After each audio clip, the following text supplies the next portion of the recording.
T Siddique MLA ചേരുന്നുണ്ട്. സിദ്ദിഖ്, അവിടെ നിരവധിയായി ഇത്തരം ആവശ്യങ്ങൾ ഉന്നയിച്ചുകൊണ്ടേയിരിക്കുന്നു. ശാശ്വത പരിഹാരം വേണം എന്ന തരത്തിൽ.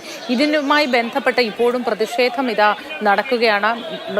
രാധയുടെ മൃതദേഹവുമായി പ്രിയദർശിനി തോട്ടത്തിനുള്ളിൽ തൊഴിലാളികൾ ഉണ്ട്.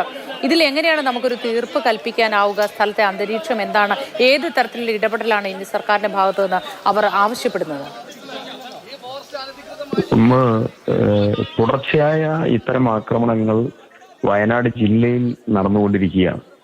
കഴിഞ്ഞ ദിവസം കുറച്ച് മാസങ്ങൾക്ക് മുമ്പാണ് വാഗേരിയിലെ പ്രജീഷിനെ കടുവ ക്ഷീരകർഷകനാണ് പുല്ലരിയാൻ പോയ സമയത്താണ് മൃഗീയ ആക്രമണം നടത്തി അദ്ദേഹത്തെ ഭക്ഷിക്കുന്ന സാഹചര്യം ഉണ്ടായത്. രാധയുടെ മൃതദേഹവും കണ്ടു കഴിഞ്ഞാൽ നമുക്കറിയാം സമാനമായ മറ്റൊരു തരത്തിലുള്ള ആക്രമണമാണ്. രാധയുടെ തല അതീവ തീവ്രമായ ആക്രമണത്തിലും വേർപെട്ട ബുദ്ധിമുട്ടായ സാഹചര്യം, പറയാൻ പറ്റാത്തതായ സാഹചര്യത്തിലാണ് ഉള്ളത്. അപ്പോൾ ഇങ്ങനെയുള്ള ആക്രമണങ്ങൾ, ഒരു ഭാഗത്ത് ആനയുടെ ആക്രമണം, ഒരു ഭാഗത്ത് കടുവയുടെ ആക്രമണം, സാമൂഹ്യ ജീവിതം വയനാട്ടിൽ നഷ്ടപ്പെട്ട അതീവ ഗുരുതരമായ സാഹചര്യമാണ്.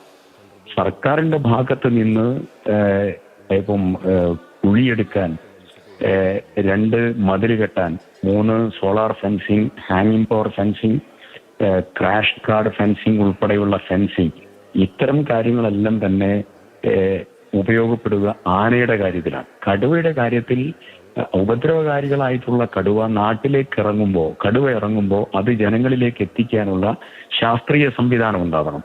അതിന് ആർട്ടിഫിഷ്യൽ ഇന്റലിജൻസ്, സാറ്റലൈറ്റ് സംവിധാനം ഉൾപ്പെടെ എല്ലാം ഉപയോഗപ്പെടുത്തി അതിലേക്ക് കടക്കണം. പക്ഷെ ഒരു നടപടിയുമില്ല. ഇന്നലെ ബഹുമാനപ്പെട്ട മന്ത്രി നിയമസഭയ്ക്കകത്ത് പറഞ്ഞതായ പ്രധാനപ്പെട്ട കാര്യം, 2 കള്ളം അദ്ദേഹം ഇന്നലെ പറഞ്ഞു. ഒന്ന്, കാടിനകത്ത് വെച്ചുകൊണ്ട് മൃഗങ്ങളെ ഉപദ്രവിക്കുന്നു ഒരു സംഘം. ആരാണ് ആ സംഘം? ഞാനാണ് എഴുന്നേറ്റ് ചോദിച്ചത്, ആരാണ് ആ സംഘം? അപ്പൊ അദ്ദേഹം പറഞ്ഞ മറുപടി, സിദ്ദിഖാണെന്നും പ്രതിപക്ഷമാണെന്നും ഞാൻ പറഞ്ഞില്ല, ആരാണെന്നുള്ളത് പ്രതിപക്ഷ നേതാവിന് അറിയാം എന്ന് പറഞ്ഞു. പ്രതിപക്ഷ നേതാവും മുൻ പ്രതിപക്ഷ നേതാവും ചോദിച്ചു ആരാണ്, അദ്ദേഹം പറഞ്ഞില്ല. രണ്ടാമത്തെ കാര്യം അദ്ദേഹം പറഞ്ഞത്, ആക്രമണം കുറഞ്ഞുകൊണ്ടിരിക്കുകയാണ്. നേരെ എവിടെ കുറയുന്നു? മനുഷ്യജീവൻ എടുക്കുമ്പോൾ അതിനെ പ്രതിരോധിക്കാനും അതിനെ തടയാനുമുള്ള ഒരു നടപടിയുമില്ലാതെ വന്യമൃഗ ആക്രമണങ്ങൾക്ക് മനുഷ്യനെ വിട്ടുകൊടുക്കുന്ന അതീവ സങ്കടകരവും ഖേദകരവുമായിട്ടുള്ള സാഹചര്യം വയനാട്ടിലും മലയോര മേഖലയിലും നിലനിൽക്കുന്ന വല്ലാത്ത ദുഃഖകരമായ ഒരു അന്തരീക്ഷമാണ്. രാധ ഒരു തോട്ടം തൊഴിലാളിയാണ്. രാധ ആ കുടുംബത്തിന്റെ ഒരു ബ്രെഡ് വിന്നർ കൂടിയാണ്. ആ തോട്ടം തൊഴിലാളി ജീവനോപാധിയായ കാര്യത്തിന് പോകുമ്പോൾ ഈ ഗുരുതരമായിട്ടുള്ള സാഹചര്യം ഉണ്ടാകുന്നു.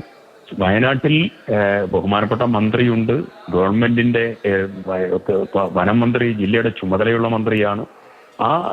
ഇത്രയും സംവിധാനങ്ങൾ വയനാടിനെ ശ്രദ്ധിക്കാൻ ഉണ്ടായിട്ടും നിരന്തരമായ ആക്രമണങ്ങൾ ഒരുപോലെ നടന്നിട്ടും ഒരു പ്രത്യേകമായ നടപടിയോ കാര്യങ്ങളോ ഒന്നുമില്ലാതെ മുന്നോട്ട് പോകുന്നു എന്നുള്ളത് ഏറെ ഖേദകരമായ അനുഭവമാണ്. ഇത് സർക്കാരിന്റെ നിസ്സംഗതയ്ക്ക് കൊടുക്കേണ്ടി വന്നതായിരിക്കുന്ന വിലയാണ് രാധയുടെ മരണം എന്നുള്ളത്. ഇതിനെതിരായിട്ടുള്ള പ്രതിഷേധം കുടുംബം, നാട്ടുകാർ, പൊതുസമൂഹം എല്ലാവരും ഉയർത്തും.